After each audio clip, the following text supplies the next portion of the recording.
28واں پارہ ہے سورۃ الممتحنہ۔ بسم اللہ الرحمن الرحیم۔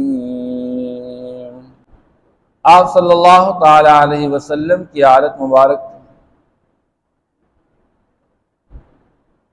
کہ جب کبھی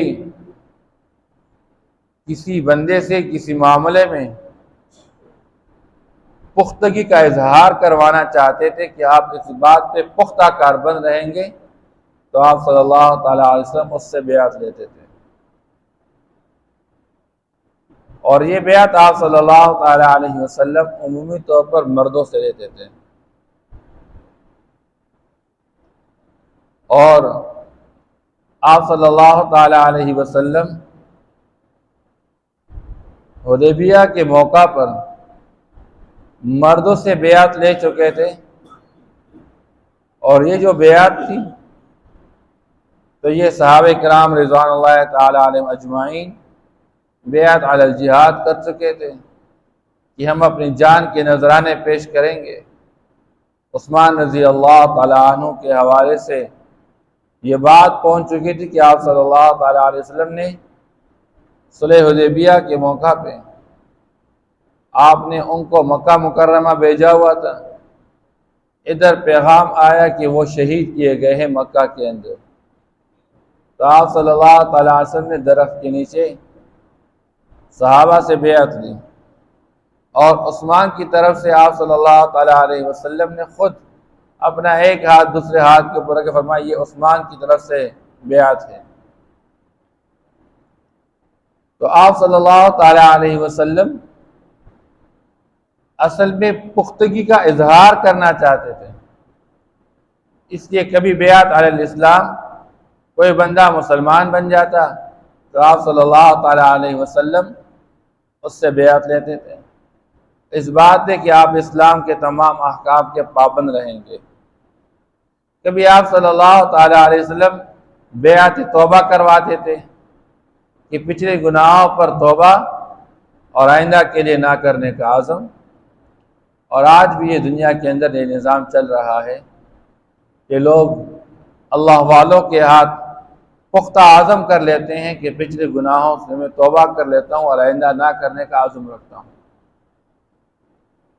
بلکہ صحابہ کرام رضوان اللہ تعالی علیہم اجمعین کے اندر یہاں تک مزاج عام ہو گیا تھا کہ چھوٹے بچوں کا حضور سے بیعت کراتے تھے، جس کو بیعت تبرک کہتے ہیں،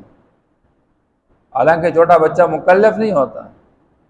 لیکن برکت کے واسطے آپ صلی اللہ تعالی وسلم سے ان کے لیے بیعت لیتے تھے اور آپ صلی اللہ علیہ وسلم بیعت کراتے تھے۔ بعض اوقات آپ صلی اللہ تعالی علیہ وسلم بعض صحابہ سے کسی ایک دو باتوں پہ بیعت لیتے تھے، جیسے آپ صلی اللہ علیہ وسلم بعض اوقات بیعت لیتے اس بات پر کہ تم کسی ملامت کرنے والے کی ملامت سے خوفزدہ نہیں ہو گئے، تم اسلام قبول کر چکے ہو، ایمان لے آئے ہو، اب تمہیں کوئی ملامت کرنا چاہے تو تم نے اس سے خوف محسوس نہیں کرنا۔ جریر بن عبداللہ بجلی رضی اللہ عنہ صحابی رسول ہے، آپ صلی اللہ تعالی علیہ وسلم ان کو بیعت کرا چکے تھے،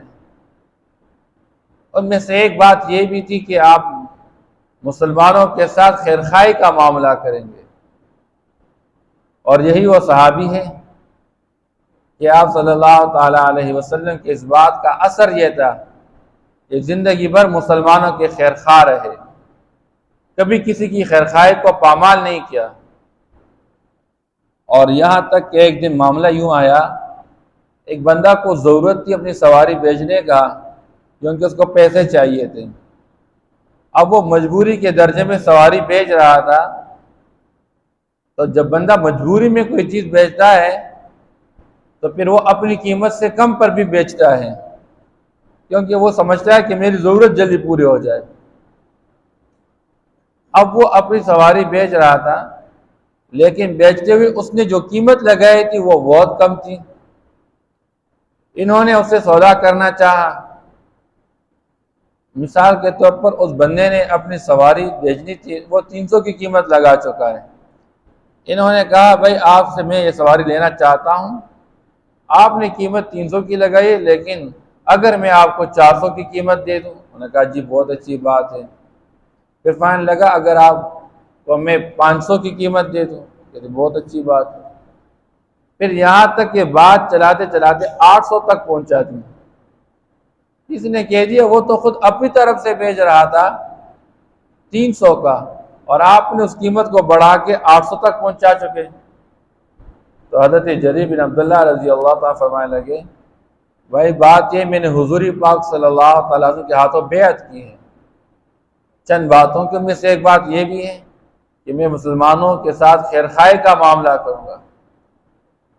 اس لیے مسلمانوں کی خیرخواہی کو پامال نہیں کر سکتا۔ یہ بندہ مجبور تھا اور اپنی مجبوری کی وجہ سے اپنا نقصان کر رہا تھا، اور میں اس کے نقصان کو برداشت نہ کر سکا، اس لیے میں نے یہ قیمت اس کی اصل قیمت کی طرف بڑھا دی۔ اب ہمارے معاشرے میں ہم انتظار میں بیٹھے رہتے ہیں مارکیٹ کے اندر، کب کوئی مجبور آئے گا اور ہمیں چانس مل جائے، اسی چانس میں ہم فائدہ اٹھا رہے اس سے۔ اب ایک ہے رخصت، ان چیزوں میں شریعت نے رخصت دی ہے آپ کو۔ ایک بندہ اپنی رضامندی سے ایک چیز بیچ رہا ہے، اور جس قیمت کے ساتھ بیچ رہا ہے اور آپ کو اس میں نفع ہو رہا ہے، ٹھیک ہے، لیکن ایک عزیمت ہے کہ آپ اس کے حالات کا جائزہ لیں اور اس کے مطابق اس کو بہتر پیسے دیں۔ بہرحال تو حضور پاک صلی اللہ تعالیٰ علیہ وسلم مردوں سے مختلف مواقع پہ مختلف باتوں پہ بیعت لیتے تھے۔ اس لیے بعض اوقات بیعت ہوتی ہے وہ احکام پر، کہ احکام کی پابندی، نماز کی پابندی کروں گا۔ یہاں پر اس آیت مبارکہ کے اندر جس بیعت کا تذکرہ ہے وہ آپ صلی اللہ تعالیٰ علیہ وسلم نے عورتوں کو بیعت کرائی تھی، لیکن آپ صلی اللہ علیہ وسلم کی عادت یہ تھی کہ مردوں کو جو بیعت کراتے تھے تو آپ صلی اللہ علیہ وسلم کے ہاتھ مبارک کے اندر صحابہ ہاتھ رکھتے تھے اور حضور بیعت کراتے تھے، لیکن عورتوں کو جو حضور پاک صلی اللہ علیہ وسلم بیعت کراتے تھے تو وہ صرف زبان کے ساتھ بات کراتے تھے۔ اس سے ایک عورت نے چاہا، عائشہ رضی اللہ تعالیٰ عنہا فرماتی ہے کہ حضور پاک صلی اللہ علیہ وسلم جس طرح مردوں کو بیعت کرا دے ہمیں بھی اس طرح بیعت کرا دے، یعنی مصافحہ کرا دے۔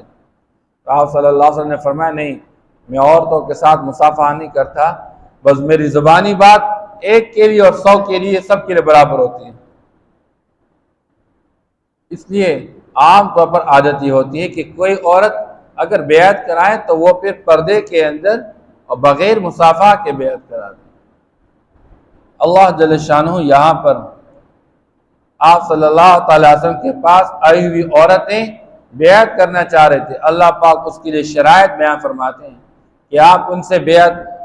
ان کو بیعت کرا دیں، اور ان کو بیعت ان مذکورہ باتوں پہ کرا دیں۔ وہ باتیں کون سی ہیں؟ یا ایھا النبی اذا جاءک المؤمنات، اے نبی اگر آپ کے پاس ایمان والی عورتیں آ جائیں، یبایعنک، اور وہ آپ کے ہاتھوں بیعت کرنا چاہتی ہیں، علی اللہ یشرکن باللہ شیئا، اس بات پر کہ وہ اللہ کے ساتھ کسی کو شریک نہیں ٹھہرائے گی۔ پہلی چیز یہ ہے کہ مسلمان اس بات کا پختہ عزم رکھے کہ میں اللہ کے غیر کو اللہ کے برابر نہیں قرار دوں گا، اس لیے اللہ کے ساتھ اللہ کے غیر کو عبادت میں بھی شریک نہیں کراؤں گا، مدد لینے کے حوالے سے۔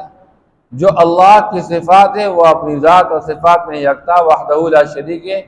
اس طرح اللہ کو مان کے چلوں گا۔ ولا یسرقن، دوسری بات یہ کہ معاشرے کے اندر جو برائیوں کے کام ہیں ان میں سے ایک برائی چوری ہے، اور یہ ایسی برائی ہے کہ شریعت نے اس کے لیے خود سزا متعین کی ہے۔ اس لیے جب کوئی بندہ چوری کرتا ہے اور چوری کا مال 10 درہم کی قیمت سے بڑھ جائے تو اس پر پھر شریعت کی طرف سے حکم یہ ہے کہ اس بندے کا ہاتھ کاٹ دیا جائے۔ ایک قبیلہ والوں کی عورت تھی، وہ چوری کر چکی تھی اور چوری کی پاداش میں اس کا ہاتھ کٹ جانے والا تھا۔ وہ قبیلہ والے پریشان ہو گئے کہ ہماری اس قبیلے کی عورت کا ہاتھ کٹ جائے تو ہماری ناک کٹ جائے گی، لوگ ہمیں عار دلائیں گے۔ اس لیے انہوں نے کوشش کی کہ آپ صلی اللہ علیہ وسلم تک کسی کی سفارش ہم بھیج دیں کہ آپ صلی اللہ علیہ وسلم کے ساتھ نرمی کا معاملہ کر لیں۔ تو لوگوں نے آپ صلی اللہ تعالیٰ علیہ وسلم کے محبوب اسامہ بن زید رضی اللہ تعالیٰ عنہ کا انتخاب کیا کہ اسامہ آپ جا کے حضور سے عرض کر لیں۔ اسامہ رضی اللہ تعالیٰ عنہ حضور کی خدمت میں حاضر ہو کر اور بات کرنے لگے۔ آپ صلی اللہ تعالیٰ علیہ وسلم کا چہرہ متغیر ہو گیا اور فرمانے لگے یہ تو اس قبیلے کی عورت ہے، اگر فاطمہ بنت محمد سے بھی اس طرح کا عمل سرزد ہو جائے تو میں اس کا بھی ہاتھ کاٹ دوں گا۔ اس لیے چوری ایک بدترین فعل ہے، لیکن عجیب بات یہ ہے ایک پیسوں کی چوری ہے، وہ بھی چوری ہے، اس کے ساتھ شریعت کے احکام متعلق ہے، لیکن آپ صلی اللہ تعالیٰ علیہ وسلم نے فرمایا کہ بدترین چور وہ ہے جو نماز میں چوری کرتا ہے۔ اب لوگ اس کو چوری نہیں سمجھتے ہیں۔ پوچھا کہ اللہ کے رسول نماز میں سے چوری کیا ہے؟ تو فرمایا کہ نماز میں رکوع اچھی طریقے سے ادا نہ کرے، رکوع صحیح کر لے تو سجدہ میں غفلت کر لے۔ فرمایا یہ بدترین چور ہے۔ ولا یزنی، اور بدکاری نہ کرے، اس کے لیے بھی شریعت نے اپنے حدود متعین کیے ہوئے سزا متعین کی ہے۔ اگر غیر شادی شدہ زنا کا ارتکاب کرے تو اس کے لیے 100 کوڑے ہیں، اور اگر شادی شدہ زنا کا ارتکاب کرے اس کو سنسار کیا جائے گا، مرد ہے یا عورت ہے۔ آپ صلی اللہ تعالی وسلم کے زمانے میں کوئی عورت اس طرح کی اس سے ایسا عمل سرزد ہو گیا، لیکن اس کے دل میں ایمان تھا، غفلت ہو گئی، لیکن فوراً احساس ہو گیا اور حضور کے پاس خود آ گئی، اے اللہ کے رسول مجھ سے اس طرح یہ عمل سرزد ہو گیا ہے، مجھ پر اللہ کی طرف سے جو سزا متعین ہے وہ جاری کیجیے۔ آپ صلی اللہ تعالیٰ علیہ وسلم نے اس کی حالت کو دیکھا اور حضور پاک صلی اللہ علیہ وسلم تفصیلات لینے لگے، واقعی اس طرح ہوا ہے کہ نہیں؟ پھر حضور نے فرمایا جاؤ، آپ کے پیٹ میں بچہ آ چکا ہے، تو آپ جب بچہ جن لے گی تو اس کے بعد ہم یہ سزا جاری کریں گے۔ پھر وہ عورت چلی گئی، پھر آ گئی اللہ کے رسول میں بچہ جن چکی ہوں، اب میں فارغ ہوں۔ حضور نے فرمایا ابھی آپ کا بچہ ہے، اس کو دودھ پلانے کا مسئلہ، جاؤ اس کو دودھ پلاؤ، اس کے فارغ ہو جاؤ پھر ہم کریں گے۔ وہ عورت جا کے بچے کو دودھ پلا رہی ہے، اور دودھ پلانے کے بعد دوبارہ حاضر ہو رہی ہے، اللہ کے رسول اب میرا بچہ، اس کے ہاتھ میں روٹی کا ایک ٹکڑا پکڑا کے رکھیے، اب خود کھانے کے قابل ہو گیا، دودھ سے فراغت ہو گیا۔ پھر آپ صلی اللہ تعالیٰ علیہ وسلم نے اس عورت کو سنسار کرنے کے لیے حکم نامہ جاری کرایا، اور جب اس عورت پہ حکم نامہ جاری کیا گیا اور سنسار کیا گیا، حضور نے فرمایا اپنی توبہ میں اتنی سچی ہے، اگر اس کی توبہ مدینہ والوں کے لیے ہو جائے، پوری مدینہ والوں کے لیے کافی ہو جائے۔ تو چونکہ مسلمان کا مزاج یہ ہوگا، مسلمان بعض اوقات انسان کے اندر نسیان ہوتا ہے، اس سے غلطی ہو جاتی ہے، لیکن غلطی پہ ڈٹا رہنا یہ انسان کے لیے خطرناک بات ہے۔ بس اگر کوئی اس طرح گناہ ہو جائے فوراً توبہ کی طرف آنا۔ بہرحال یہ سزائے جاری کرنا یہ عوام کا کام نہیں ہے، یہ اسٹیٹ کی ذمہ داری ہوتی ہے، یہ اسٹیٹ جاری کرے۔ عام لوگ اس طرح کے حالات میں احساس ہو جائے فوراً توبہ کر اللہ کے سامنے گڑ گڑا کے رو لے، 2 رکعت صلاۃ توبہ پڑھ کے معافی مانگ لے، کچھ صدقہ کرا دے اور آئندہ نہ کرنے کا عزم کرا دے، اور اس کے بدلے میں اتنی اچھائیاں کرا دے، نیکی کے کام، اللہ ان برائیوں کو معاف فرما دے۔ وَلَا يَقْتُلْنَ أَوْلَادَهُنَّ، اس زمانے کا مزاج یہ تھا، لوگ بچوں کو زندہ درگو کہتے تھے۔ جو اللہ جل شانہ کسی کو بچی عطا فرماتے ہیں تو بچی پر عار محسوس کرتے رہتے تھے، اس لیے بچی کو زندہ درگور کرتے تھے۔ تو یا تو مراد یہ کہ اپنی اولاد کو زندہ درگور نہ کریں، اور یا یہ ہے کہ رزق کے ڈر سے، خوف سے اپنی اولاد کو ضائع کرتے تھے۔ اسے فرمایا اپنی اولاد کو قتل نہ کریں، اس بات پر ہم بیعت لیں۔ وَلَا يَأْتِينَ بِبُهْتَانٍ يَفْتَرِينَهُ بَيْنَ أَيْدِيهِنَّ وَأَرْجُلِهِنَّ،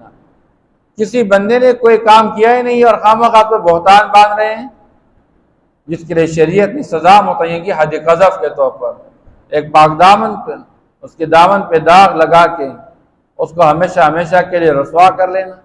اس سے اپنے آپ کو بچا کے رکھنا۔ فرمایا من گڑت اپنی طرف سے کسی پر کوئی بہتان نہیں لگائے گی۔ وَلَا يَعْصِينَكَ فِي مَعْرُوفٍ، اور کسی نیکی کے کام میں آپ کی نافرمانی نہیں کرے گی۔ اب ان تمام باتوں کو جب جمع کر لیں، یہ تمام باتیں ان کے سامنے رکھ لے، اور پھر بھی یہ بیعت کرانا چاہتی ہے فَبَايِعْهُنَّ وَاسْتَغْفِرْ لَهُنَّ اللَّهُ، آپ ان کو بیعت کرا دیجئے اور ان کے اللہ پاک سے بخشش مانگ لیجئے۔ ان اللہ غفور الرحیم، یقین اللہ پاک بخشنے والے مہربان ہے۔ یا ایہا الذین آمنوا لا تتولوا قوما غضب اللہ علیہم، اس سورت کے شروع میں بھی اللہ پاک نے ایمان والوں کو منع فرمایا کہ کافروں کے ساتھ دوستی نہ رکھے۔ اس سورت کے آخر میں بھی آیت میں اللہ فرما رہے ہیں اے ایمان والوں تم لوگوں کو دوست نہ بناؤ جن پر اللہ کا غضب ہو گیا، جن سے مراد یہود ہے، ان یہودیوں کے ساتھ دوستی کی کوئی ضرورت نہیں ہے، کیونکہ اللہ جل شانہ ان پر غصہ کر چکے۔ قَدْ يَئِسُوا مِنَ الْآخِرَةِ، جو آخرت سے نا امید ہے، كَمَا يَئِسَ الْكُفَّارُ مِنْ أَصْحَابِ الْقُبُورِ، جس طرح کہ یہ کافر مشرک لوگ قبر والوں سے نا امید ہو چکے ہیں، یعنی جس طرح ان کی رائے یہ ہے کہ ان مردوں نے دوبارہ زندہ نہیں ہونا ہے، قبروں سے اٹھنا نہیں ہے، تو اسی طرح ان لوگوں کا آخرت پر کوئی امید نہیں ہے کہ بندہ موت کے بعد آخرت قائم کی جائے گی اور انسانوں کو جزا و سزا دی جائے گی۔ یا ایہا النبی اذا جاءک المؤمنات یبایعنک علی ان لا یشرکن باللہ شیئا، اے نبی جب آپ کے پاس ایمان والی عورتیں آپ سے بیعت کرنے کے واسطے آ جائیں اس بات پر کہ اللہ کے ساتھ وہ کسی کو شریک نہیں ٹھہرائیں گی، وَلَا يَسْرِقْنَ، اور نہ چوری کرے گی، وَلَا يَسْنِينَ، اور نہ بدکاری کرے گی، وَلَا يَقْتُلْنَ أَوْلَادَهُنَّ، اور نہ اپنی اولاد کو قتل کر ڈالے گی، وَلَا يَأْتِينَ بِبُهْتَانٍ يَفْتَرِينَهُ بَيْنَ أَيْدِيهِنَّ وَأَرْجُلِهِنَّ، اور نہ اپنی طرف سے کوئی من گھڑت بہتان لگائے گی، وَلَا يَعْصِينَكَ فِي مَعْرُوفٍ، اور نہ آپ کی نافرمانی کرے گی کسی بھلائی کے کام میں، فَبَايِعْهُنَّ وَاسْتَغْفِرْ لَهُنَّ اللَّهُ، آپ ان کو بیعت کرا دیجئے اور ان کے لیے اللہ پاک سے بخشش کا مطالبہ کیجئے۔ ان اللہ غفور الرحیم، یقین اللہ جل شانہ بخشنے والے مہربان ہیں۔ یا ایہا الذین آمنوا، اے ایمان والو لا تتولوا قوما غضب اللہ علیہم، تم دوست نہ بناؤ ان لوگوں کو جن پر اللہ جل شانہ کا غضب ہوا، قد یئسوا من الآخرۃ، جو آخرت سے نا امید ہو چکے ہیں، کما یئس الکفار من اصحاب القبور، جس طرح یہ کافر لوگ قبر والوں سے نا امید ہو چکے ہیں۔ صدق اللہ۔